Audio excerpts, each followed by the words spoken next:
Good morning. Good morning. This is lesson number 11. Today is August the 11th, the year of 2024. The topic of today's lesson is Young David Anointed King. And this lesson is coming out of 1 Samuel, the 16th chapter, first down to the 13th verse. Today's aim, the facts, is to see how God chose David for faithful leadership. The principle is to show that if we are to choose faithful leaders, we must view people from God's perspective. And the application is to encourage godly wisdom in the choosing of spiritual leaders. Young David. We all hear about David. We know about David. King David, strong King David, little boy that went and did all these mighty things for us. You know, this is a strong and believable, believing and spiritual and faithful King David. Amen. And King David was, listen to this part now.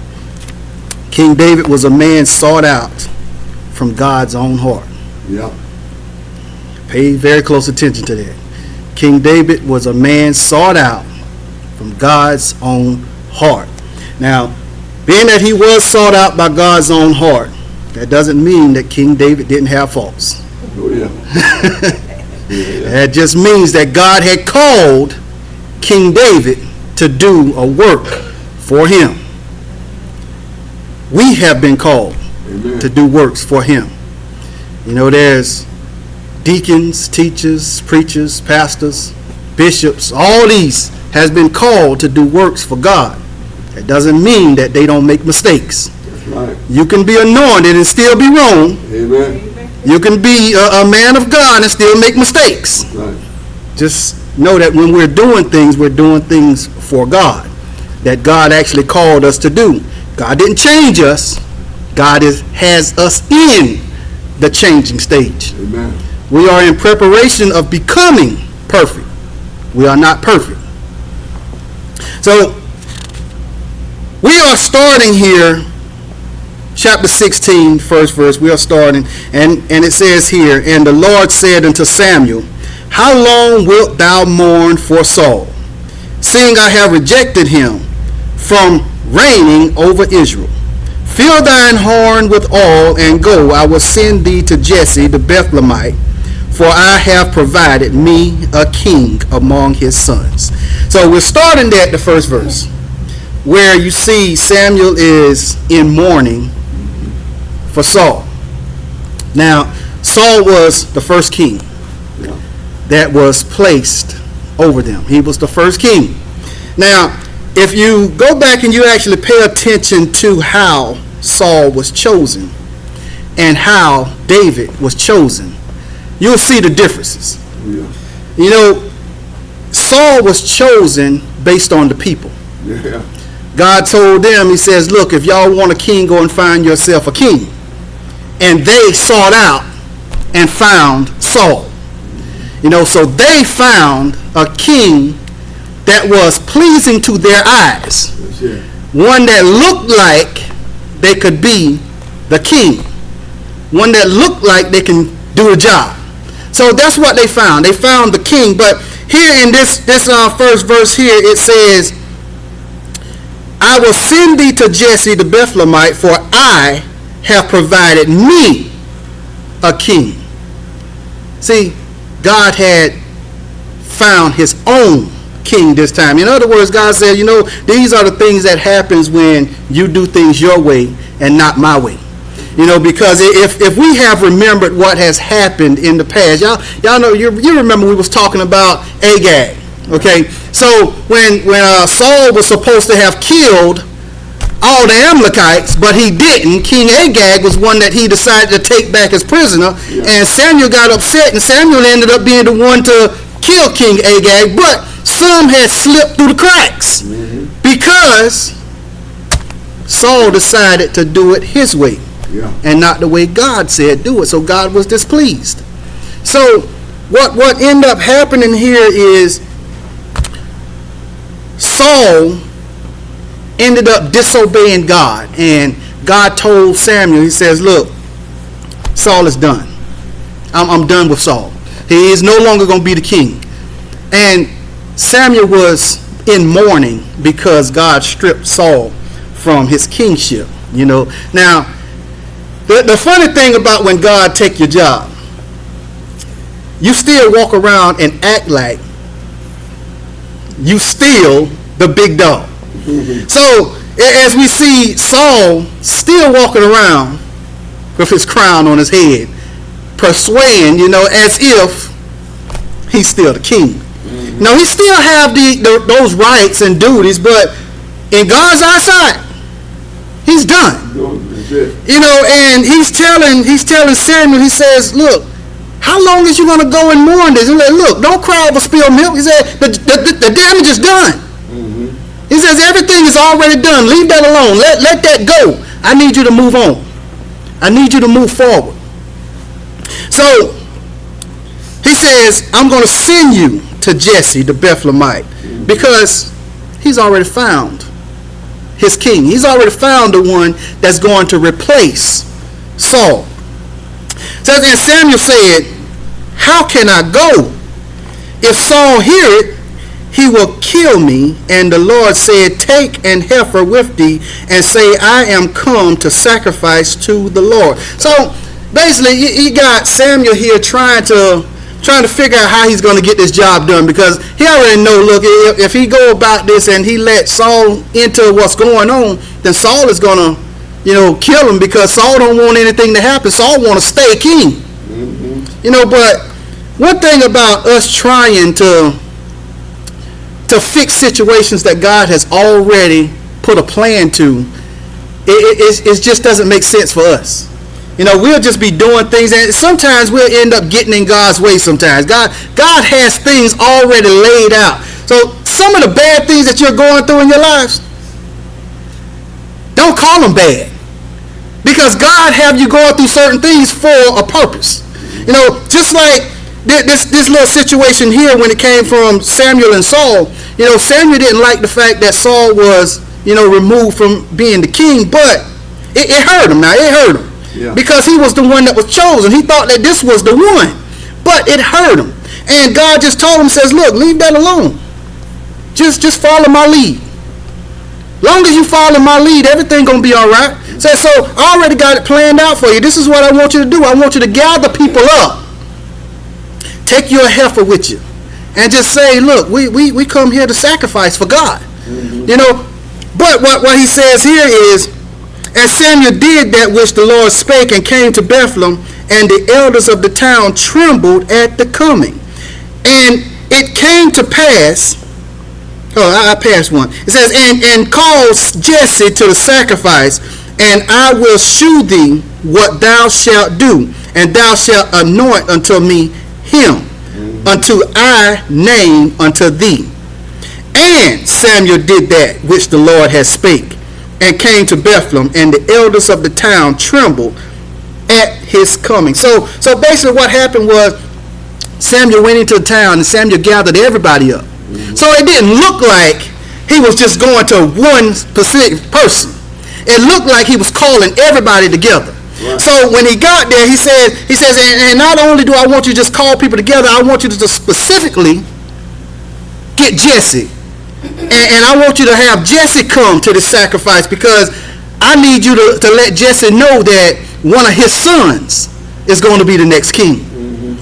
And I can imagine Jesse being told that God has chosen one of your sons to be the new king. If somebody was to come to me and tell me that one of my daughters was going to be the next president of the United States, I'm happy. I'm be like, oh my goodness, I did my job. You know what I mean? So Jesse is being told that one of his sons is going to be the next king. Now Jesse get to travel amongst the kingdom. Jesse is no longer one of those outsiders. Jesse is one that can go in and out, with no problem, because now he feels like, well, if one of my sons is going to be the king, then that gives me power too. It says, and it came to pass, when they were come, I know we skipped verse 5, but verse 5 lets you know that Samuel went on ahead and did everything that God said do. Okay, so we get to verse 6, and it says, and it came to pass when they were come that he looked on Eliab and said, surely the Lord's anointed is before him. But the Lord said unto Samuel, look not on his countenance, or on the height of his stature, because I have refused him. For the Lord seeth not as man seeth, for man looketh on the outward appearance, but the Lord looketh on the heart. Now, we see faults here. All right, now there's many faults that we look over, but we see faults. We clearly see faults. Now, the thing is, both Samuel and Jesse both had faults in this thing that just happened here. They both had faults. Now, the first fault we need to look at is Jesse. Jesse's fault was no more than what any humanly parent would have done that had sons.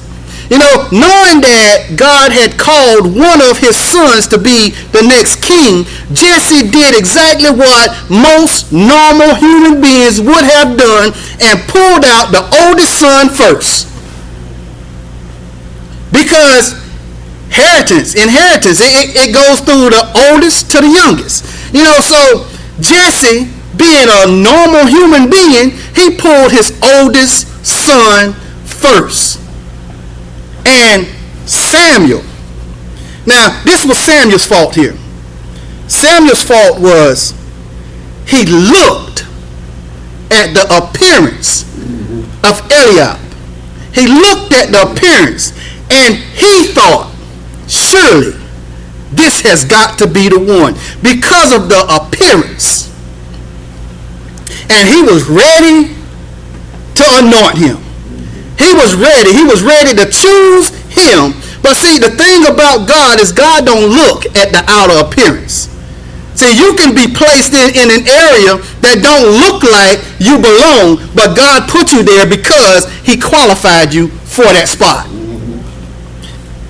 See, Jesse, he pulled all of his oldest. Now, I know I done went ahead a little bit, but Jesse took his oldest. He took his oldest, then the next one, then the one under that one, then the one under that one, and the one under that one. He decided to pull all the oldest ones to appear before Samuel because he figured that it was going to be one of the oldest to be the king. Never in a million years would he have ever thought that it would have been his baby boy.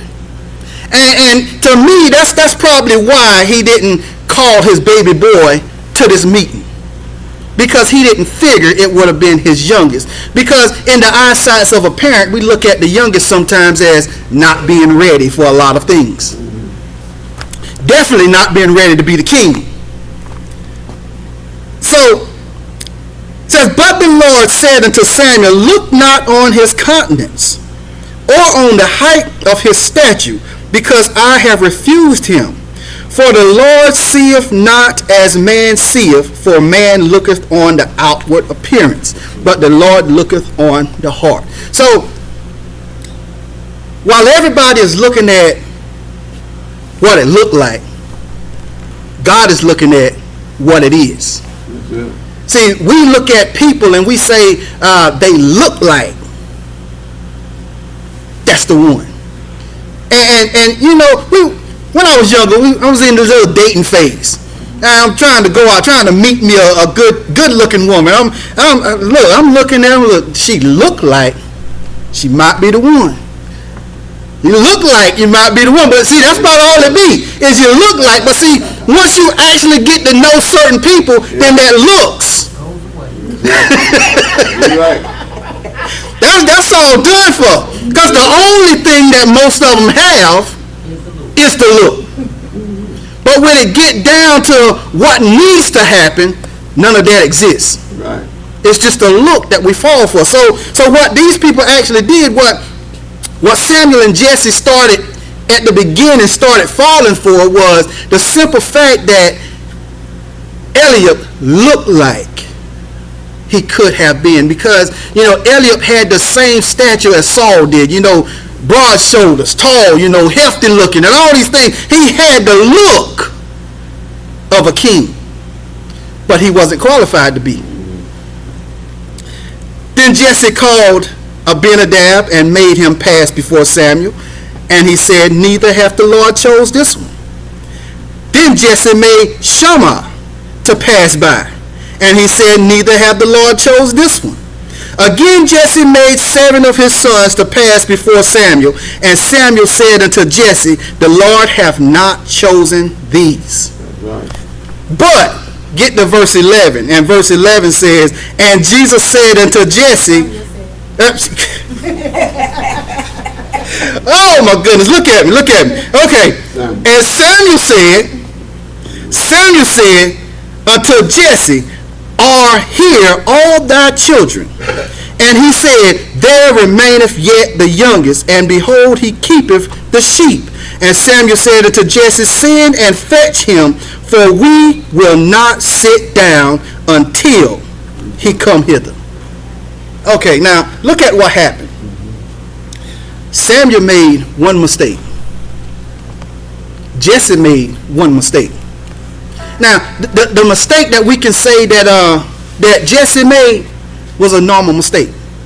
A mistake that most parents probably would make. And that would be when it comes to choosing a person of a position like this, we normally tend to choose the oldest to the youngest. We won't just jump at the younger one because we feel like, well, I'm going to give them a shot. No, we pull from the oldest because he's the oldest and he deserved this spot, because that's how we look at things. As the oldest is getting this one because of inheritance. All right, so Jesse decided to go down his list, oldest to youngest, and choose his sons. Now Samuel made one mistake. And that one mistake was Samuel decided at first to try to do it on his own. And he thought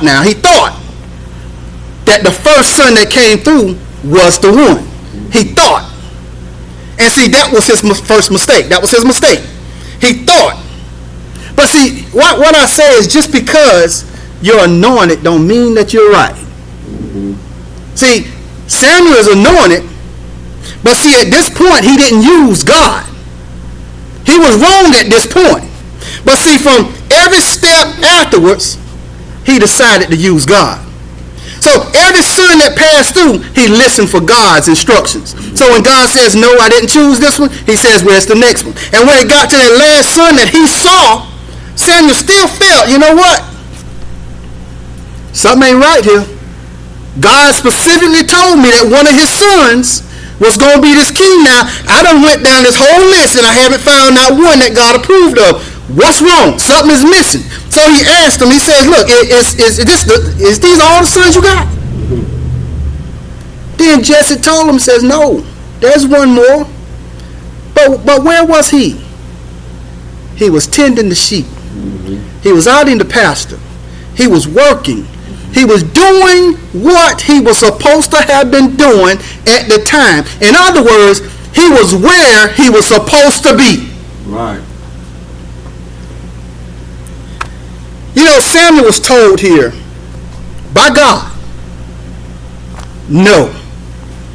You know, when Samuel said, you know what, this here looks like the right guy, God said, no.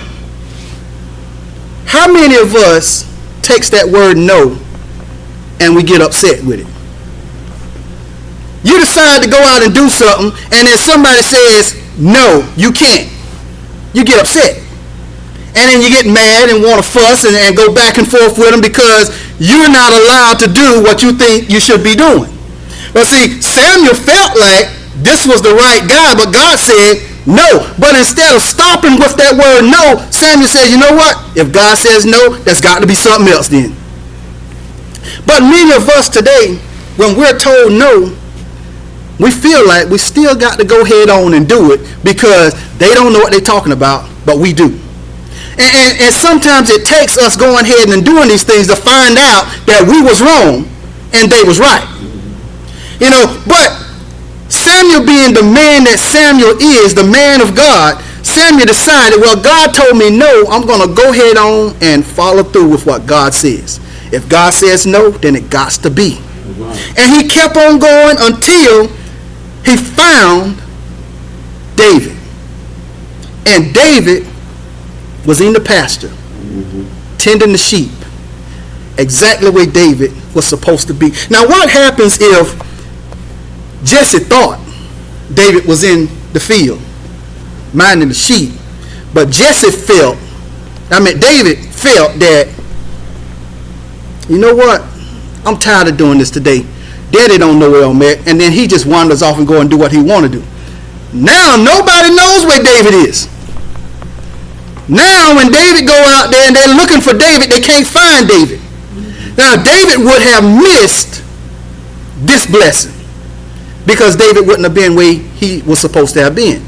But David was right where he was supposed to be when God intended for him to be there. Now this whole time David don't even know what's going on. David over here in this pastor minding his business, doing his job, and Jesse and Samuel is having a conversation about David way on the other side, but David have no idea what's going on. The only thing that David knows is he's supposed to be in this field minding the sheep. In other words, David is doing things that's dirty. He's doing a job that nobody will ever get close to. And God is going to pull somebody that is filled up with filth to do a job that he wants him to do. See, God can pull people from low places and raise them up. And see, he was raised up in the midst of people that didn't think that he would amount to anything. That's how God operates. Yeah. God chooses people not based on what they look like, but what he qualified them for. You know, and I was thinking back, you know, I was having conversations with certain people, and you know, they start saying certain things about, do men need a woman? You know, it's certain things that, you know, people ask these little silly questions, you know, because there's a lot of male chauvinists out there. I know I'm a man, but there's a lot of male chauvinists out there, and they feel like, you know, man can do all these things by themselves. They don't need a woman. And certain of them think that, you know, women can't do anything without a man because man was put here first. So naturally, a woman have to depend on a man. Well, that's not how God created us. I just want people to understand that when God created mankind, he created Adam based on a word. God says, let there be. And man became based on let there be. But then God looked amongst everything that he has spoken into existence and said man was the only one that was left alone. Now, the thing about mankind is, do we need each other to help us to do certain things? Do we need them to do this? Do we need them to do that? No, we don't, because God has created mankind that intelligent to be able to do anything that we needed to do to survive. But see, God created helpmates. That's what he created. Somebody to help enjoy the glory, the benefits of all the things that God has given you. He has given us somebody to share the pleasures with. Not saying that we couldn't do it alone. God has already equipped us with enough of knowledge and intelligence to be able to do certain things. But he has given us somebody to share the benefits with. You know, so with David sitting out there in this pasture by himself, you know, dealing with all of these bad things and all these choices that he has already made, it says here in verse 12, it says, and he sent and brought him in. Now he was ruddy and withal of a beautiful countenance and goodly to look to. And the Lord said, arise, anoint him, for this is he. So, in other words, David come in looking just as strong as can be, but he's dirty. He looks good. You know, it says that he was good looking. Yeah. But he was dirty and he was scrawny. He didn't have that masculine look like his older brother did. He didn't really look like he could have been the next king. Because a king looks like, as per what people may think, the king looks like he should be able to take on the whole world. He looks intimidating. David to them didn't look that intimidating. David looked like a little boy. David looked like he couldn't take anything on. But see, what things look like and what things is totally different. God don't look at what people look like. God looks at what people is. God looks at what he qualified you to be. Now, it says in verse 13, Then Samuel took the horn of oil and anointed him in the midst of his brethren. Y'all got that part?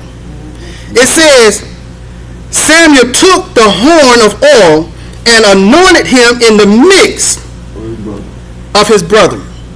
He anointed him in the midst of his enemies. He anointed him in the midst of everybody that thought that he wouldn't be. He anointed him in the midst of everybody that looked down upon him. He anointed him in the midst of everything that said he wouldn't be, and rose him up above them. Right. See, God can take people in low places and bring them up. Right. See, just because you don't look like you're a man of God, that don't mean that you're not a man of God. That's right. Just because you look like a bishop, that doesn't make you a bishop. I know I got a gut sitting up on me right now, and I might look like I can be the bishop of this church, but I'm not the bishop. See, God didn't qualify to be no bishop. He gave me the look of what a bishop looks like, but I don't have the qualifications of being a bishop. So just because I look like, that doesn't make me what it is. Right. See, God made David the king before David became the king. David didn't even know that he was the king.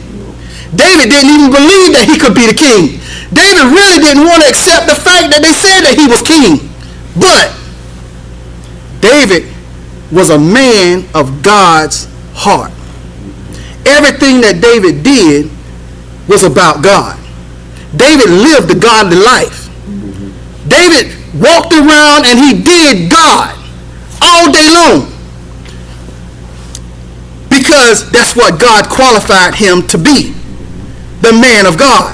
And when I say that God qualified David to be the man of God, like I said before, that didn't mean that David wasn't going to make mistakes, because if y'all read farther into David's life, you'll find out that David made a lot of mistakes. David did a lot of things that most of us are still doing today. The difference is, when we make mistakes, we look into the Bible and we find ourselves a loophole.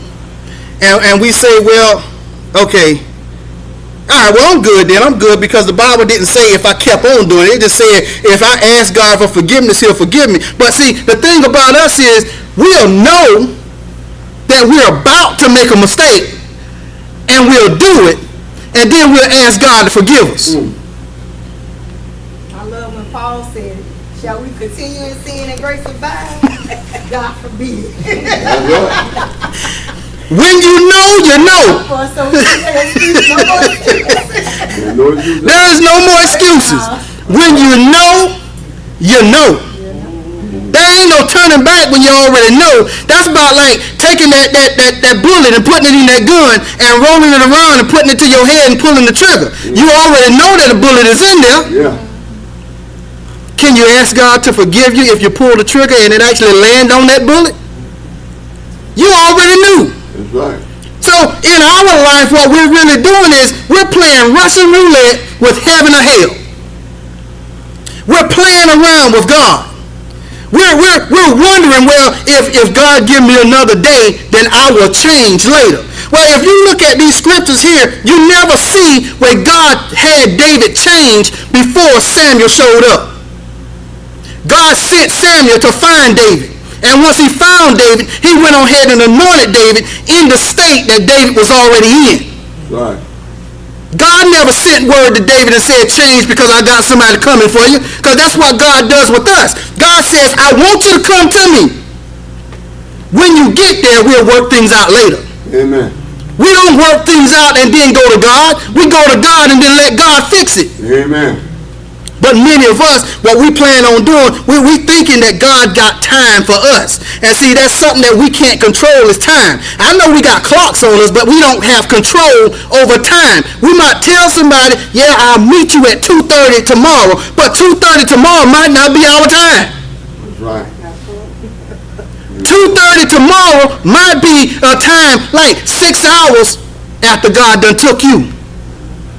You never know. Right. So we can't tell people what time we're going to do certain things. Only God can say what time we're going to be in and what time we're going to do certain things. Only God can do that, not us. So what we're actually doing is, like I said, we're playing Russian roulette with God. You want to tell God, well, let me do some more research on this Bible thing that you got going on for us. Because I don't quite understand these things, which is normal. Nobody really understands everything that's going on in this Bible. But see, what we do have is, in this Bible, it talks about God a lot. And that's what we need to focus on. But see, we got a lot of people not focused on the God part. And you got a lot of people focused on who did this, what did what, and where it was, and what happened when they got there, and who was over there when this happened. You got a lot of people focused on the people that's involved, and less people focused on the God factor. See, people is not paying attention to the God factor, but yet you want to say there's more to life than that. But everything that you're dealing with is still going to boil down to the God factor. See, let's just do some, what are we going to call this, some geometry here. Let's do some geometry and cut some corners across here. So what we need to eliminate, we need to consolidate certain things. So what we need to do is eliminate the prime factors, the things that is common. And those things that are in common is God and the devil. Those things are in common. So what we need to do is we need to start separating that out. Get everything that belongs to the devil over here and everything that belongs to God over here. And what you'll find is the devil stands alone.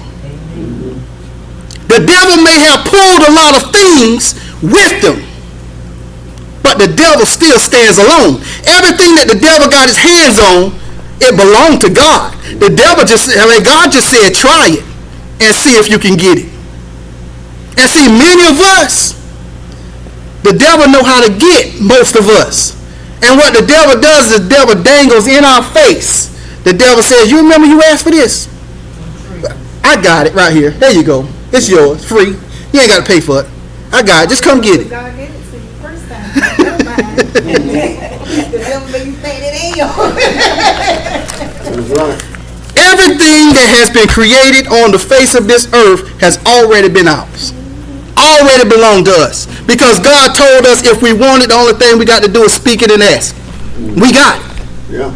But yeah, we want to believe that the devil has given us something that we never had our hands on. We had our hands on it the whole time, but we rather believe the devil than God. And see, I don't know about most people, but see, when we start talking about the end of time, most people want to back out these conversations.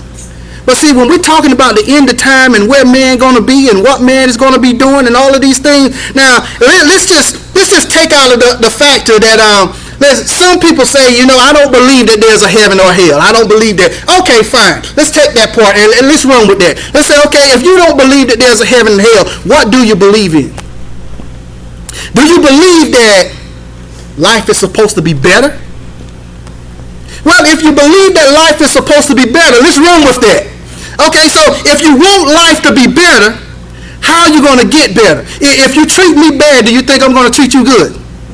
Okay, so let's run with that too. So the simple fact here is, if you treat me good, I'm going to treat you good. So the way God operates is, and now we're going to throw that back in there. The way God operates is, I'm going to give you love forever. So if you want to live in love, peace, and harmony forever, no more sickness, no more dying, everybody's healthy, everybody's laughing, no more crying unless you're crying in joy. If you want to live like that, then you got to live the way God said live. But now, if you want to live and you don't care how that person feels, and you don't care what they think about you, and you don't care where you end up, it is what it is. If you got that mindset, it is what it is, they keep doing what you're doing. Yeah. But then if you believe that there is a better life, if you want to live a better life than what you're living now, the only thing you got to do is live like God. And I'm going to tell you right now, I want people to treat me nice. So I'm going to treat people nice. Amen. And it's not that hard to say I love you every once in a while. Mm-hmm.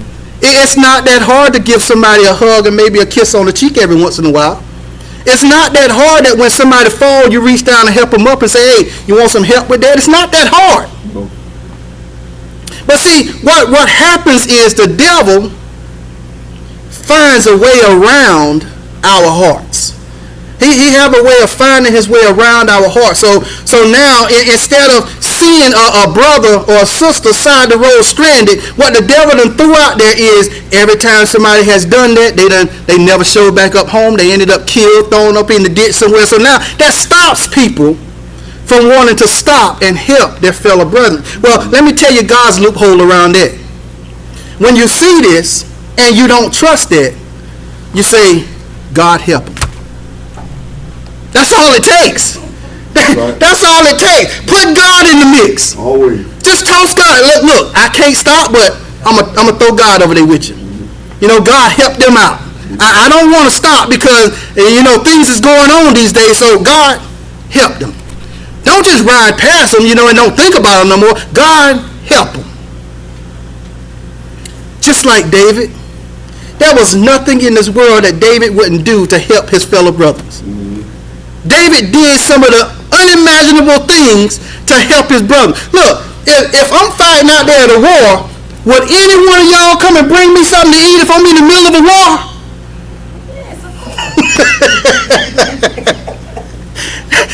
You're talking about little old David here, the youngest one out of. And yet, he tossed all the fears to the side for the love of his brethren.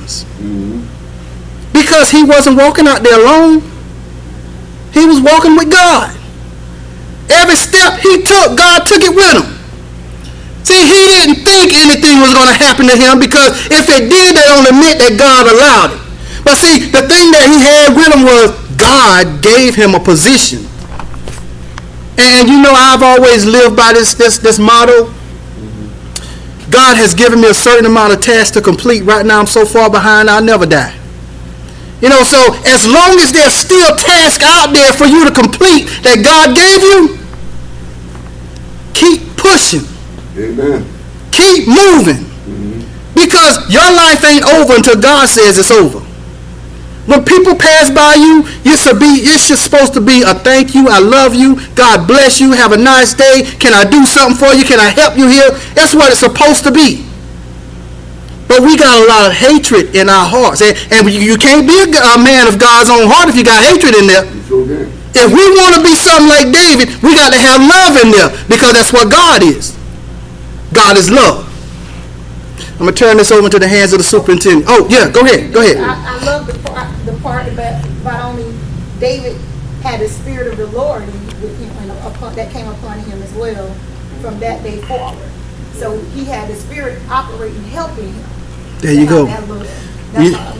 You know what, Sister Spy? I'm glad you did it because that was a highlight that I highlighted and I meant to say it, but I'm glad you said it because, see, whenever we're dealing in God, God has spirits with spirits. That's right. The spirit knows the spirit. Yeah. So when there's something that one of the spirits missed, God says, you know what, go on and help them out right there.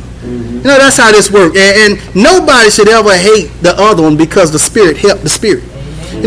I love Sister Spry because that was a point that a lot of people probably would have just jumped over. If I'd have just went on ahead and ended that, we'd have never known the simple fact that what I said before made a lot of sense when it came to this point because David was just a man who made a lot of mistakes. But at this point here, it says that, and the Spirit of the Lord came upon David from that day forward. So David was operating as just an ordinary man. And then the Spirit came over David. So David started operating as the man from God's own heart from that day forward. Now, and again, like I said, just because you're anointed don't mean that you're going to live right forever. You're going to still make some mistakes. Yeah. But see, you still got to put God first. When you put God first, let God take care of everything else. Amen. Now I'm going to turn everything over into the hands of the superintendent.